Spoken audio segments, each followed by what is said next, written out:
Hello students, मैं doctor S के यादव आप सभी का स्वागत करता हूं हमारे जीएस विजन एकेडमी के अंदर।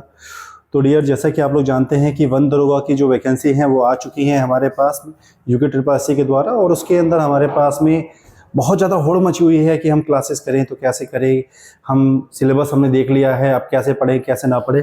तो उसी चीज़ को देखते हुए मैं आपको बताना चाहूँगा कि जो जीएस विजन एकेडमी है ये आपके लिए वन दरोगा का जो बैच है वो स्टार्ट करने जा रही है। और स्पेशली मैं अपने बारे में बात करूं तो मैं आपको यहाँ पे बायोलॉजी पढ़ाने वाला हूँ। ठीक है। अब बायो के अंदर सिलेबस बहुत ज़्यादा वास्ट है, जिसको हम पहले भी डिस्कस कर चुके हैं। अब जो सिलेबस है उसको डिस्कशन के बाद हम देखेंगे कि हमारी स्टडी क्या होनी चाहिए, किस तरह से होनी चाहिए। अब स्टूडेंट देखिए, मैं आप लोगों से एक चीज़ और कहना चाहूँगा कि हमारे पास सिलेबस बहुत ज़्यादा है, समय बहुत कम है। तो उस चीज़ को देखते हुए आपने एक मेहनत करनी होगी कि जो सिलेबस है उसको थोड़ी सी तेज़ रफ्तार के साथ हमें समाप्ति ओर लेके जाना पड़ेगा। और जब हम समाप्ति ओर लेके जाएंगे तो ऐसा नहीं है कि बस हमने सिलेबस खत्म कर दिया बात खत्म होगा, नहीं। हम इस तरह से चीज़ों को सीखते हुए चलेंगे, पढ़ते हुए चलेंगे, जिससे हम ये पेपर में आने वाले जो क्वेश्चन है उनको भी सॉल्व कर सकें। ठीक है। तो हमारा मकसद केवल सिलेबस खत्म करना नहीं होगा, हमारा मकसद होगा कि जो बायो वाले पार्ट में आपके पास में प्रश्न पूछे जाएंगे आप उनको कैसे सॉल्व करेंगे उसको देखना भी। ठीक है। तो बायो की जब हम शुरुआत करते हैं तो हमारे पास सबसे पहला स्ट्रक्चर क्या आता है। देखिए, जीवन की उत्पत्ति हुई, उत्पत्ति के बाद में जो सबसे पहला सरिस्ता बनी थी जो जीवन को आरंभ करती है वो होती है हमारे पास कोशिका अथवा सेल। तो हम यहाँ पे शुरुआत करेंगे सेल से ही। ठीक है। तो हम जो पढ़ेंगे इसके अंदर सिंपल डियर वो क्या होगा, ये रहेगा आपका सेल, अर्थात कोशिका। हम आरंभ करेंगे इसके अंदर सेल अथवा कोशिका कह सकते हैं उसको उससे। अब हमें ये देखना पड़ेगा कोशिका क्या होती है, इसके लक्षण क्या होते हैं, उन्हीं चीजों के बारे में बात करेंगे। तो सबसे पहले हम एक नाम जान लेते हैं, एक टर्म होती है, एक शब्द होता है आपका साइटोलॉजी अथवा सेल बायोलॉजी। साइटोलॉजी अथवा सेल बायोलॉजी की बात करें, जिसको हम कहते हैं हिंदी में कोशिका विज्ञान। इसका मतलब हुआ कोशिका विज्ञान।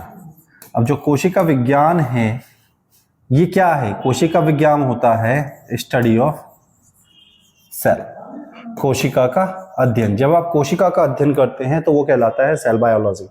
अब हमारे पास में थोड़ा सा इसकी हिस्ट्री जान लेते हैं, इतिहास के बारे में जान लेते हैं। तो इतिहास अगर देखेंगे तो सबसे पहला नाम आता है हमारे पास रॉबर्ट हुक का, रॉबर्ट हुक। अब रॉबर्ट हुक कौन है? रॉबर्ट हुक वो हैं जिन्होंने कोशिका की खोज की थी। तो रॉबर्ट हुक हमारे वो वैज्ञानिक बन जाते हैं जिन्होंने पहली बार किसी ऐसी संरचना की खोज की थी जिनसे जीवन की उत्पत्ति होती है या जीवन की शुरुआत होती है। और वो जो संरचना थी वो सेल थी। लेकिन इन्होंने क्या देखा था? इन्होंने डेड प्लांट सेल को देखा था, मृत पादप कोशिका की खोज की। ये इन्होंने क्या किया? डिस्कवर्ड सेल, अर्थात कोशिका की जो खोज की थी वो इन्होंने ही की थी। अब इसी चीज के लिए इनको हम किस नाम से जानते हैं? हम इन्हें कहते हैं फादर ऑफ साइटोलॉजी अथवा कोशिका विज्ञान के जनक, फादर ऑफ साइटोलॉजी, कोशिका विज्ञान के जनक। ये कहलाते हैं आपके कोशिका विज्ञान के जनक, फादर ऑफ साइटोलॉजी।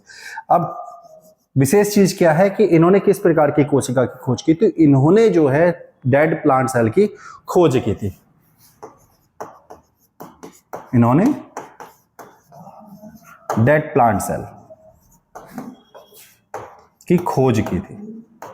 तो जो इन्होंने सेल खोजी थी वो डेड प्लांट सेल थी, वो जीवित सेल नहीं थी, वो मृत कोशिका थी। ठीक है, याद रखिएगा आप, इन्होंने मृत पादप कोशिका की खोज की थी। अब इसके बाद अगला जो नाम आता है हमारे पास में, ठीक है, वो कौन है? वो है आपका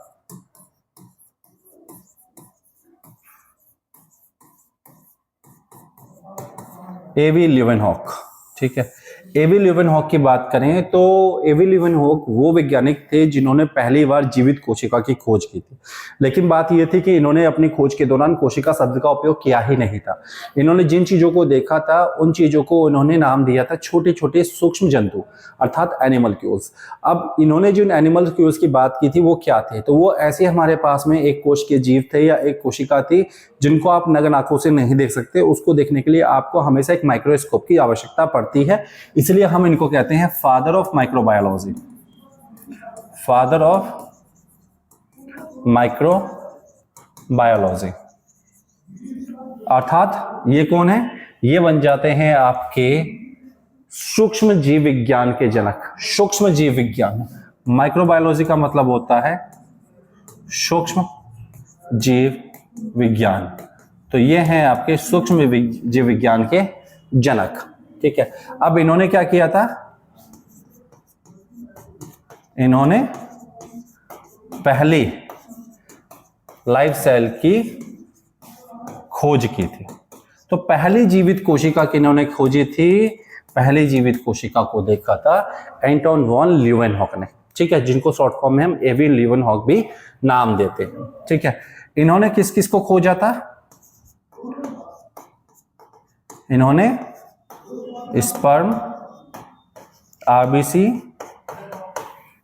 बैक्टीरिया तथा प्रोटोजोआ।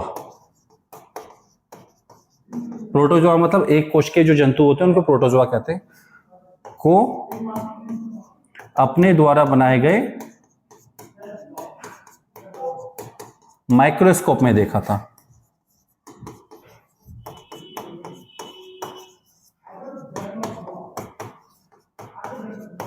ठीक है, तो इन्होंने जो है पहली जीवित कोशिका की खोज की थी, याद रखिएगा। ये पहले व्यक्ति थे जिन्होंने जीवित कोशिका की खोज की थी। अब हिस्ट्री तो हमारे पास में हो गई है। हिस्ट्री के बाद में अगर हम लोग बात करें तो हमारे पास आता है एक आपका सेल थ्योरी, कोशिका सिद्धांत। सेल थ्योरी अर्थात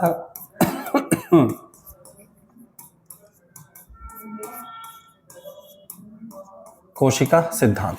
कोशिका सिद्धांत की बात करें कि कोशिका सिद्धांत किसने दिया था, तो हमारे पास में जर्मन के दो साइंटिस्ट थे, एक जूलॉजिस्ट थे, एक बोटेनिस्ट थे। जो जूलॉजिस्ट थे उन्होंने और जो बोटेनिस्ट थे उन्होंने दोनों ने मिलकर जो है कोशिका सिद्धांत हमारे सामने प्रस्तुत किया था। और जो जूलॉजिस्ट थे, ठीक है, जो हमारे पास में स्वान थे, और जो बोटेनिस्ट थे वो स्लेडिन थे। तो स्वान ने एक चीज नोटिस की थी कि जितने हमारे पास जंतु होते हैं, जितने एनिमल होते हैं, वो छोटी छोटी यूनिट से मिलकर बने होते हैं।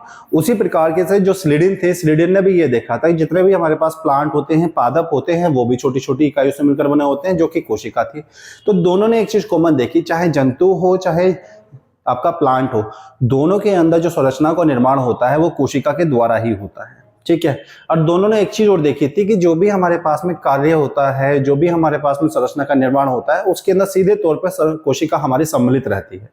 बस यहीं से शुरुआत हुई थी कोशिका सिद्धांत की। और कोशिका सिद्धांत को इन्होंने किस तरह से प्रस्तुत किया था, देखिए। सबसे पहले तो हम बताएंगे किसने दी था। इसे स्लेडिन एंड स्वान ने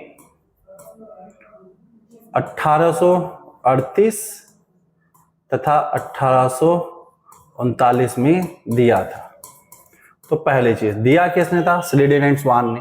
ठीक है, और इसमें क्या बताया था, तो इसके अंदर इन्होंने कुछ तथ्य बताए थे। वैसे तो इनके द्वारा दिए गए जो तथ्य थे वो केवल दो ही थे, तीसरा दिया था रुडोल्फ विर्चो ने। तो हमारे पास सेल थ्योरी के अंदर 3 पार्ट हम देखेंगे। बाकी आप देखेंगे तो बहुत सारी किताबों के अंदर आपको 50 स्टेटमेंट मिल जाएंगे सेल थ्योरी पे। किसी किसी में तो पूरा पूरा चैप्टर है, और किसी राइटर ने तो पूरी किताब लिख रखी है। हमें उसके बारे में नहीं जानना, हमें केवल मुद्दे पे आना है। तो सबसे पहली चीज इनका कहना यह था कि cell is the structural and functional unit of life। कोशिका जीवन में संरचना तथा कार्य की मूलभूत इकाई होती है। कोशिका जीवन में संरचना तथा कार्य की मूलभूत इकाई होती है।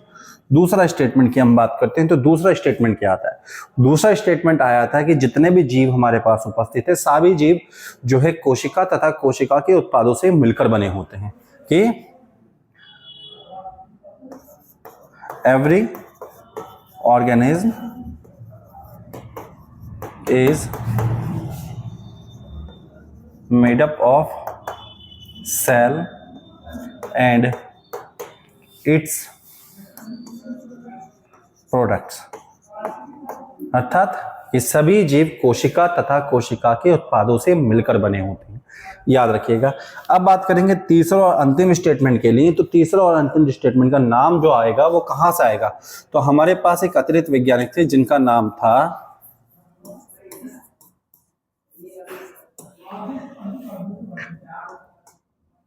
Rudolf Virchow. रुडोल्फ विर्चो की बात करें तो रुडोल्फ विर्चो कौन थे? रुडोल्फ विर्चो हमारे पास में एक वैज्ञानिक थे जिनका भी योगदान रहा है आपके कोशिका विज्ञान के अंदर। और उन्होंने क्या देखा था कि जितने भी नई कोशिका होती हैं सभी का निर्माण पुरानी कोशिका से ही होता है। तो इस चीज के देखते हुए इन्होंने एक स्टेटमेंट दिया था। इन्होंने क्या कहा था? इनका कहना था कि ओमनिस सेल्यूला ए सेल्यूला। देखिए एक छोटा सा स्टेटमेंट दिया था इन्होंने, ओमनिस सेल्यूला ए सेल्यूला।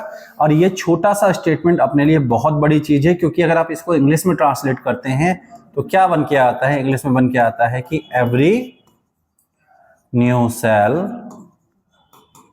अराइजेस फ्रॉम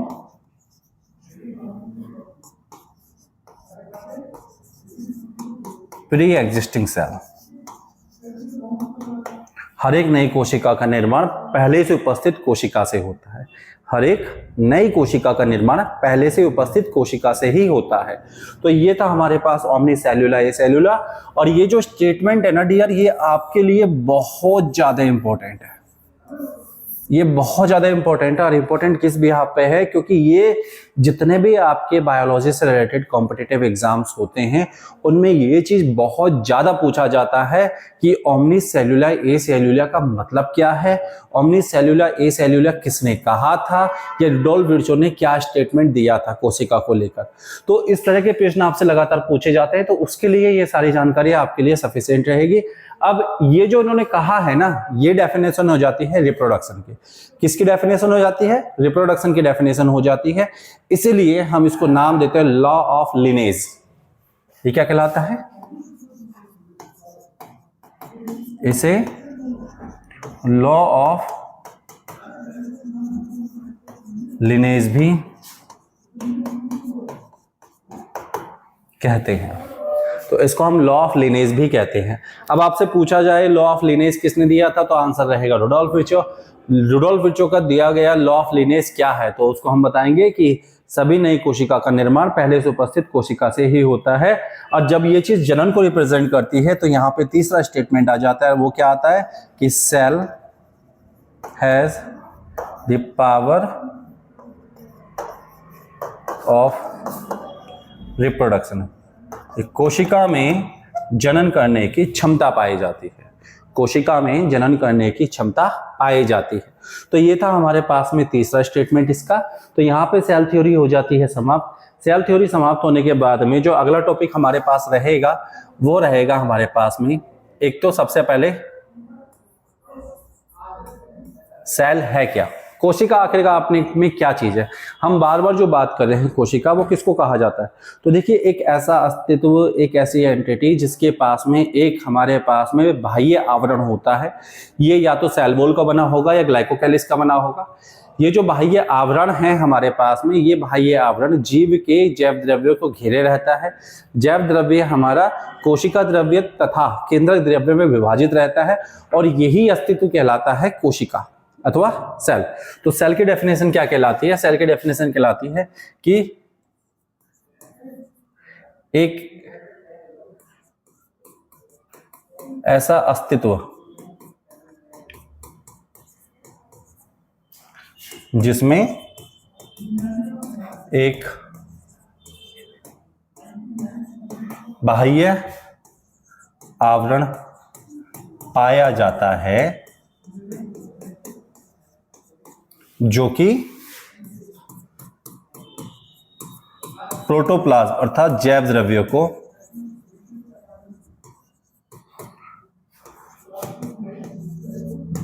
बांधे रहता है।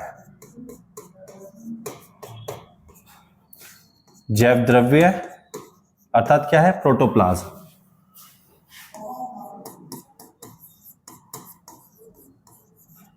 कोशिका द्रव्य तथा केंद्रक द्रव्य में विभाजित रहता है।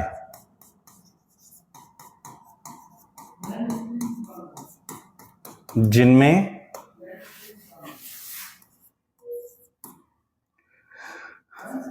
साइटोप्लाज्म में अर्थात कोशिका द्रव्य में सेल ऑर्गेनल्स तथा इंक्लूजन्स पाए जाते हैं, जबकि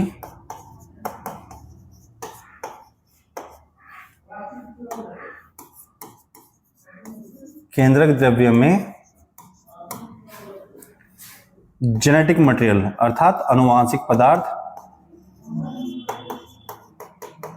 पाया जाता है, पाया जाता है। तो यही अस्तित्व क्या कहलाता है? आपकी सेल कहलाता है, कोशिका कहलाता है। अब जो हमारे पास कोशिका है ये कितने प्रकार की होती है? तो अगर मैं आपसे कहूं टाइप्स ऑफ सेल, कोशिका के प्रकार, अगर मैं कोशिका के प्रकार की बात करूं तो हमारे पास में कई प्रकार की कोशिकाएं होती हैं, जिनमें मोटे तौर पर आप पढ़ेंगे यहां पर प्रोकैरियोटिक एंड यूकैरियोटिक सेल, जो कि आपके सिलेबस में है। तो यहां पे हम कह सकते हैं कि स्ट्रक्चर के अनुसार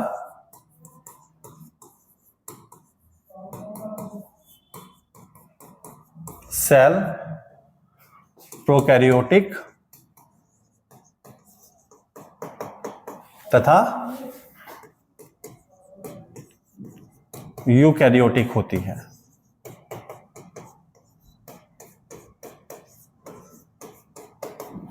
तो संरचना के अनुसार हमारे पास सेल प्रोकैरियोटिक तथा यूकैरियोटिक होगी। अब इसके अंदर अगर मैं देखूं प्रोकैरियोटिक सेल,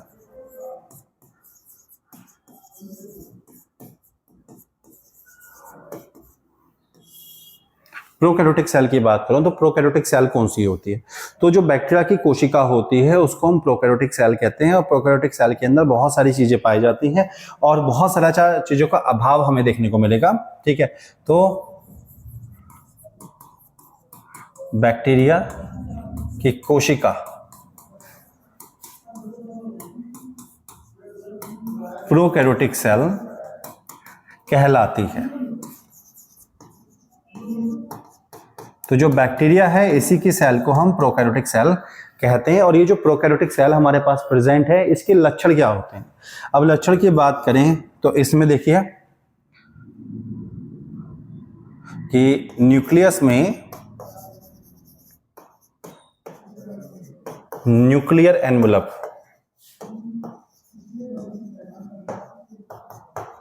अनुपस्थित रहता है। न्यूक्लियस में न्यूक्लियर एनवलप अनुपस्थित रहता है, इसलिए इनका न्यूक्लियस इंसिपिएंट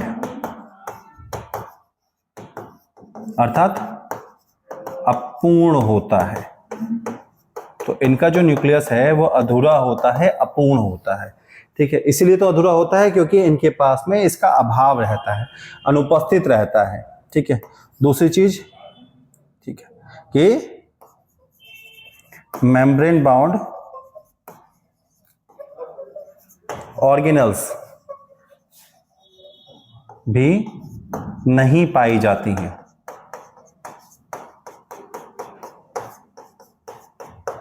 ठीक है, अब इसके एग्जाम्पल की बात करेंगे तो हमारे पास जो प्रोकैरियोटिक सेल है इसके एग्जाम्पल में आप देखेंगे डियर, तो हमारे पास बहुत सारे एग्जाम्पल है। जैसे साइनोबैक्टीरिया जिसको हरे नीले शैवाल कहते हैं, जैसे हमारे पास में बैक्टीरिया जिसको आप जीवाणु कहते हैं, माइकोप्लाज्मा इसका एग्जाम्पल हो जाता है। ठीक है, और आपके पास में एक्टिनोमाइसीटीज भी है। तो बहुत सारे हमारे पास में एग्जाम्पल हो जाते हैं। इसका एग्जाम्पल देखेंगे डियर तो हमारे पास एक नाम आता है आर्कीबैक्टीरिया, आर्कीबैक्टीरिया। दूसरा नाम आता है साइनोबैक्टीरिया। अगला नाम आता है आपका यूबैक्टीरिया, मतलब वास्तविक बैक्टीरिया, एटसेट्रा। तो ये है हमारे पास में प्रोकैरियोटिक सेल। अब प्रोकैरियोटिक सेल के बारे में मैंने आपको थोड़ा बता दिया, इसी प्रकार से मैं आपको बता देता हूं हमारे पास यूकैरियोटिक कोशिका।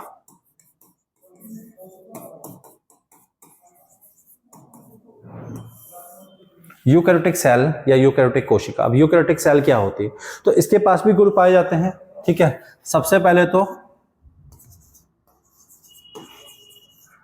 Well developed nucleus is found. सुविकसित केंद्रक इनमें पाया जाता है, और सुविकसित केंद्रक तभी कहलाता है जब उस पर केंद्रक आवरण उपस्थित रहता है। तो पहली चीज सुविकसित केंद्रक पाया जाता है। दूसरी चीज membrane bound organelles are found. तो इनमें जो है मेम्ब्रेन की बनी अंगिकाएं पाई जाती हैं, जैसे लाइसोसोम, जैसे प्लास्टिड्स, जैसे माइटोकॉन्ड्रिया इत्यादि। अब इसके एग्जाम्पल की अगर मैं बात करूं तो इसके एग्जाम्पल्स क्या हो जाते हैं, इसके एग्जाम्पल्स आप देखेंगे तो इसके एग्जाम्पल्स के अंदर हम लोगों को देखने को मिल जाएगा, जैसे प्लांट सेल है, एनिमल सेल है, फंजाई की सेल है। ठीक है, तो ये इसके कुछ एग्जाम्पल हो जाते हैं। एग्जाम्पल में plant cell, animal cell, fungal cell. Fungal मतलब होता है आपका कवक, कवक की कोशिका। तो मैंने आपको बता दिया यूकैरियोटिक सेल और प्रोकैरियोटिक सेल क्या क्या होती हैं। अब इनके अंदर हम बात करेंगे जो यूकैरियोटिक सेल है, जो प्रोकैरियोटिक सेल है, इनमें अंतर क्या होते हैं। तो अंतर को हम लोग जो है कुछ आपके जो फीचर्स होते हैं, जो गुण होते हैं, उनके आधार पर हम समझेंगे। तो यहां हम पढ़ेंगे, आपका टॉपिक है आपका नेक्स्ट, ये देखिए आप इसको, प्रोकैरियोटिक तथा यूकैरियोटिक सेल में अंतर। तो प्रोकैरियोटिक और यूकैरियोटिक सेल में अंतर क्या होता है, तो यहां पे हम एक टेबल टाइप में इसको समझेंगे। एक तरफ लिखेंगे हम लोग फीचर्स अर्थात गुण, जिसके आधार पर हम बात करने वाले हैं। दूसरी तरफ हम देखेंगे प्रोकैरियोटिक सेल, ठीक है, और इधर देखेंगे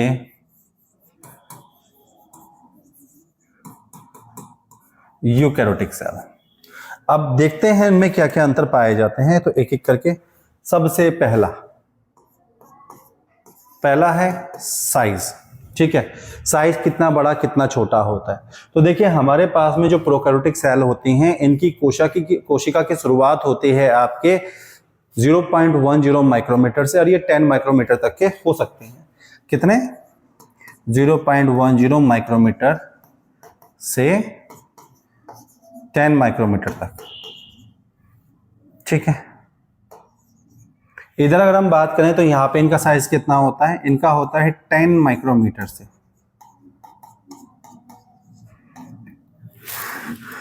100 माइक्रोमीटर तक। तो ये 10 माइक्रोमीटर से 100 माइक्रोमीटर तक। अब अपवाद यहां भी हैं, अपवाद यहां भी हैं। आपको यहां पर भी आप देखने को मिल जाएगा, कुछ का साइज आपका 100 का हो सकता है, कुछ तो यहाँ पे 2 मिलीमीटर तक के हो सकते हैं, और यहाँ पे भी साइज आपका बहुत बड़ा बड़ा देखने को मिल जाता है। जैसे जो मानव की नर्व सेल है, इसका लंबाई लगभग 90 सेंटीमीटर की हो जाती है। प्लांट के अंदर ये 10 सेंटीमीटर लंबे भी हो सकती हैं। तो अपवाद हर जगह पाया जाता है। इसके बाद हमारे पास में जो दूसरा गुण रहेगा, दूसरा गुण है आपका यहां पर न्यूक्लियस अर्थात केंद्रक। केंद्रक में क्या अंतर रहता है? केंद्रक में अंतर रहता है, सबसे पहली चीज तो यह है अपूर्ण, यह है पूर्ण। पहला अंतर, यह अधूरा केंद्रक है, यह पूरा केंद्रक है। दूसरा गुण क्या रहेगा यहां पे? ठीक है, आवरण रहित। ये कैसा होता है? आवरण सहित। यो भी एक अंतर देखने को मिलता है। तीसरा हमें देखने को क्या मिलता है कि ये जो आपके पास में सेल है, इसका जो न्यूक्लियस होता है, ये आपका जीनोफोर या न्यूक्लियोइड कहलाता है। न्यूक्लियोइड अथवा जीनोफोर कहलाता है। ठीक है, अगर मैं इसकी बात करूं तो ये आपका न्यूक्लियोइड नहीं कहलाएगा, जिनोफोर भी नहीं कहलाएगा, ये न्यूक्लियस ही कहलाता है, न्यूक्लियस ही कहलाता है। तो ये कुछ और नहीं रहेगा, ये आपका न्यूक्लियस ही कहलाएगा। ठीक है, अब इसके अंदर कुछ और गुण भी हैं, कुछ और प्रॉपर्टीज भी हैं। क्या है? जैसे इनका जो केंद्रक होता है उसमें पाया जाने वाला डीएनए हिस्टोन प्रोटीन के साथ संबंध नहीं बनाता। डीएनए हिस्टोन प्रोटीन्स के साथ संगठन नहीं बनाता है। ठीक है, यहां अगर आप देखेंगे यूकेरियोट्स में तो डीएनए हिस्टोन प्रोटीन्स के साथ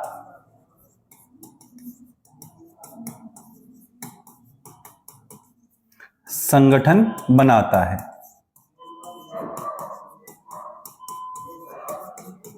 यहां यह हिस्टोन प्रोटीन के साथ संगठन बनाएगा। तो ये कुछ हमें डिफरेंस देखने को मिलेंगे। इसके बाद हमारे पास आता है अगला फीचर, वो तीसरा गुण हो जाएगा आपका। तीसरा फीचर है आपका यहां पर फोटोसिंथेसिस।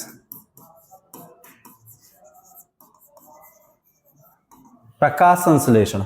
तो फोटोसिंथेसिस जो हमारे पास में प्रोकैरियोटिक सेल में होती है, उसके लिए यहां पर या तो क्लोरोसोम प्रेजेंट होता है, या आपका कार्बोक्सिलोम उपस्थित होता है, या मेसोसोम उपस्थित होता है, और साइनोबैक्टीरिया अथवा ब्लू ग्रीन एल्गी के अंदर थाइलाकोइड उपस्थित रहता है। तो यहां कैसे मिलेगा? मेसोसोम अथवा क्लोरोसोम अथवा कार्बोक्सिलोम या साइनोबैक्टीरिया में थाइलाकोइड्स के द्वारा।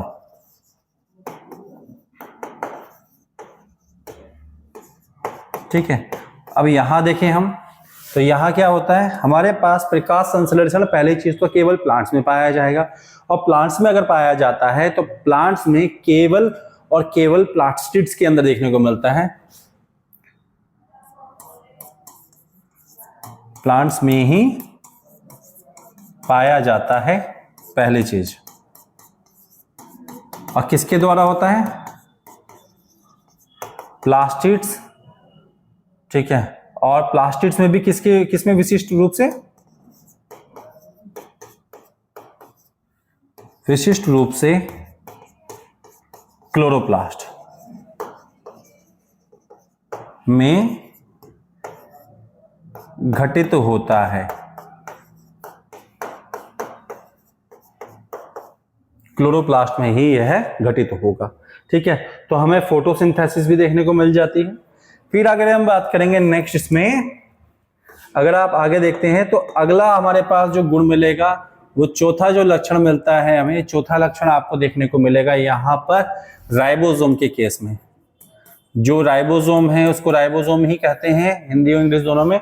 क्या अंतर होता है? तो यहां पर अगर आप देखेंगे तो इनमें पाया जाता है 70S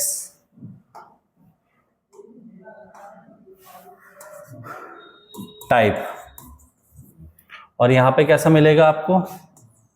80S टाइप। बस इतना ही अंतर काफी है हमारे लिए। ठीक है, फिर पांचवा जो अंतर देखने को मिलेगा वो रहेगा आपका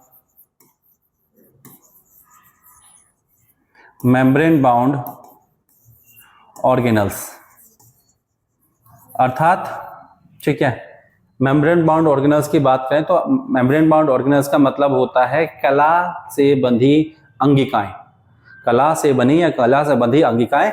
और इसके अंदर हम देखें तो लाइसोसोम, ER अर्थात एंडोप्लाज्मिक रेटिकुलम, गोल्गी बॉडी जैसी मेम्ब्रेन बाउंड ऑर्गेनल्स एब्सेंट रहती हैं, अनुपस्थित रहती हैं, तो इनमें ये नहीं पाई जाएंगी। और इधर देखें तो यहां पे मेम्ब्रेन की बनी सभी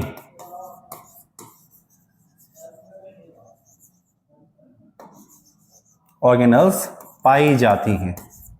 तो यहाँ पे मेम्ब्रेन से बने सभी ऑर्गेनल्स जैसे ईआर है, जैसे लाइसोसोम है, जैसे वैक्यूल है, जैसे हमारे पास में गोल्गी एपरेटस है, जैसे माइटोकॉन्ड्रिया है, जैसे प्लास्टिड्स है, ये सभी हमारे इनमें यूकैरियोट्स में पाए जाते हैं। ठीक है, इसके बाद जो छठा अंतर हमें देखने को मिलेगा वो रहेगा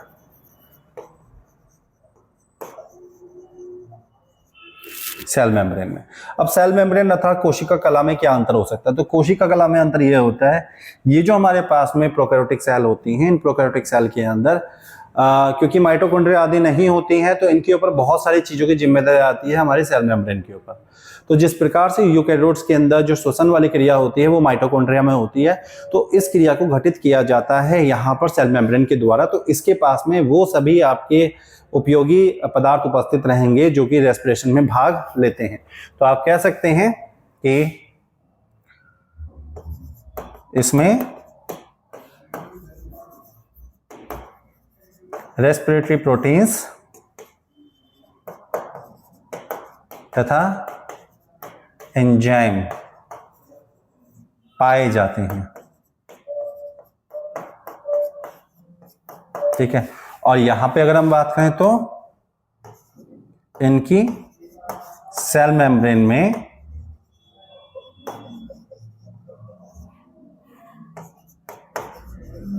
रेस्पिरेटरी प्रोटीन्स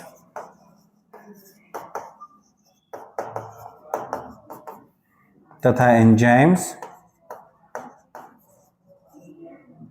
अनुपस्थित रहते हैं।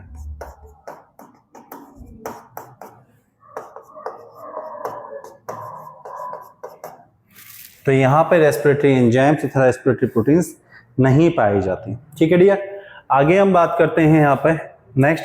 अगला जो हमारे पास में डिफरेंस देखने को मिलेगा वो क्या डिफरेंस देखने को मिलता है? तो नेक्स्ट डिफरेंस हमारे पास में हो जाएगा आपका साइक्लोसिस। साइक्लोसिस का मतलब होता है कोशिका द्रव्य में घूर्णन। कोशिका द्रव्य जो है आपका एक स्थान से दूसरे स्थान की ओर इस प्रकार से गोल गोल घूमता रहता है। ये चीज अनुपस्थित रहती है, एब्सेंट रहती है प्रोकैरियोटिक सेल में और प्रेजेंट रहेगी यूकैरियोटिक सेल में। ठीक है, इसके बाद हमारे पास नंबर आता है सेल वॉल, कोशिका भित्ति। कोशिका भित्ति की अगर हम बात करें तो जो प्रोकैरियोटिक जीव होते हैं, प्रोकैरियोटिक जीव के अंदर जो सेल वॉल होती है ये पेप्टिडोग्लाइकन की बनी होती है। किसकी बनी होती है? पेप्टिडोग्लाइकन की। यूकैरियोट्स के अंदर प्लांट में सेल वॉल देखने को मिलेगी, फंजाई में सेल वॉल देखने को मिलेगी, एल्गी में सेल वॉल देखने को मिलेगी। तीनों के अंदर जो घटक होगा वो अलग अलग होगा। ठीक है, सबसे पहले चीज प्रेजेंट और एब्सेंट, दोनों ही चीज हो सकती है, या तो उपस्थित भी हो सकती है या फिर अनुपस्थित हो सकती है। ठीक है, यहां पे भी प्रेजेंट और एब्सेंट, यहां पे भी उपस्थित हो सकती है और अनुपस्थित हो सकती है। अगर प्रेजेंट है तो बनेगी पेप्टिडोग्लाइकन की,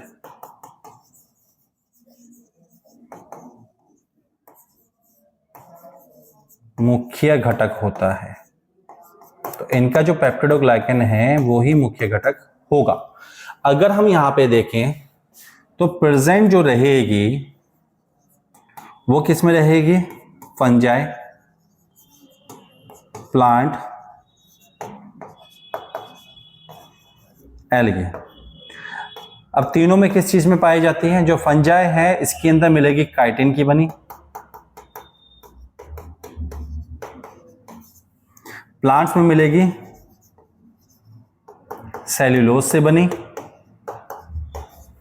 एल्गी में बनेगी पैक्टिन से बनी। ठीक है, और एनिमल की अगर हम बात करें तो इनमें नहीं पाए जाते, जंतुओं में पूर्ण रूप से अनुपस्थित रहती है। सेल वॉल के बाद में अगला जो हमारे पास डिफरेंस आता है 9th नंबर पे, वो है सेंट्रियोल। सेंट्रियोल, सेंट्रियोल की बात करें तो यहां पे पूरी तरह से कैसा रहेगा, एब्सेंट, ठीक है। और यहां पे केवल जंतु कोशिका, केवल और केवल जंतु कोशिका में पाया जाता है, बाकी सब में आपको देखने को नहीं मिलेगा। इसके बाद जो हमारे पास में नेक्स्ट डिफरेंस रहेगा वो किस चीज का रहेगा, आप देखिए हमारे पास जो अगला डिफरेंस रहेगा वो रहेगा आपका यहां पर प्लाज्मिड। अब प्लाज्मिड क्या होता है, प्लाज्मिड आपके डीएनए के छोटे छोटे छल्ले होते हैं। जो छल्ले होते हैं ये हमें विशिष्ट रूप से प्रोकैरियोटिक सेल्स में पाए जाते हैं। तो प्रोकैरियोट्स के अंदर जो क्रोमोसोम वाला डीएनए है उसके अतिरिक्त कुछ छोटे छोटे डीएनए के छल्ले पाए जाते हैं जिनको प्लाज्मिड कहते हैं, जो कि यूकेरियोट्स में अनुपस्थित रहते हैं। तो ये कहाँ मिलेंगे, यहां पर, तो प्रेजेंट। और इनकी संख्या कितनी होती है, 1 से 700 तक प्रति सेल, और यहां पे एब्सेंट। तो संख्या की तो बात ही नहीं आता है यहाँ पे, क्योंकि ये पूरी तरह से अनुपस्थित रहेगा, ठीक है। इसके बाद आता है जीन एक्सप्रेशन। जीन एक्सप्रेशन का मतलब होता है जो डीएनए है उसमें जीन उपस्थित है। जीन जो है हमारा जब प्रदर्शित होता है तो जीन को अपने गुणों को प्रदर्शित करने के लिए ट्रांसक्रिप्शन और ट्रांसलेशन दो प्रक्रियाओं से गुजरना पड़ता है। जो ट्रांसक्रिप्शन होता है वहां डीएनए से आरएनए बनता है और ट्रांसलेशन में आरएनए से प्रोटीन बनती है, तभी हमारा गुण प्रदर्शित होता है।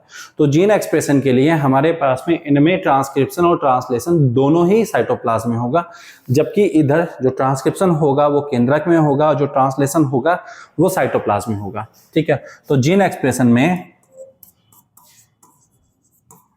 ट्रांसक्रिप्शन एंड ट्रांसलेशन दोनों ही साइटोप्लाज्म में घटित होते हैं।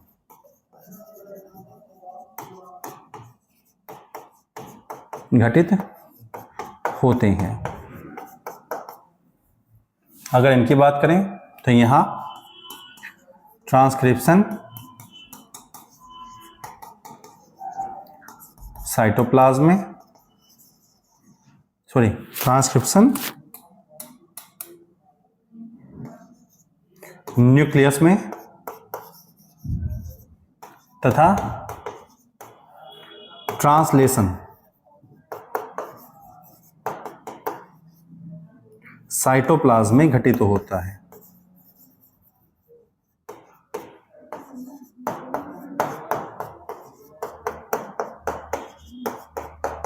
ठीक है, तो ये हमारे मुख्य अंतर थे प्रोकैरियोटिक और यूकैरियोटिक कोशिका के अंदर, और इसके अलावा भी बहुत सारे हमारे पास में अंतर देखने को मिल जाएंगे।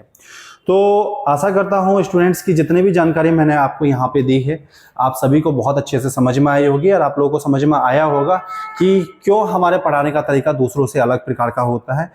ऐसा नहीं है कि हम केवल यहाँ पर जो है आपको सिर्फ सिलेबस कंप्लीट करने के लिए बैठे हैं, या फिर आप अगर हमारे साथ जुड़ते हैं तो क्या श्योरिटी है कि हमारा सिलेक्शन होगा कि नहीं होगा। तो आप यहाँ पे क्लासेस लीजिए, क्लासेस के अंदर आप कंटिन्यू बनाए रखिएगा। हमारी जिम्मेदारी है कि आपका सिलेक्शन 100% होगा, ठीक है। तो इसी के साथ आपसे विलोग से मैं अलविदा लेता हूँ। Best of luck and good bye.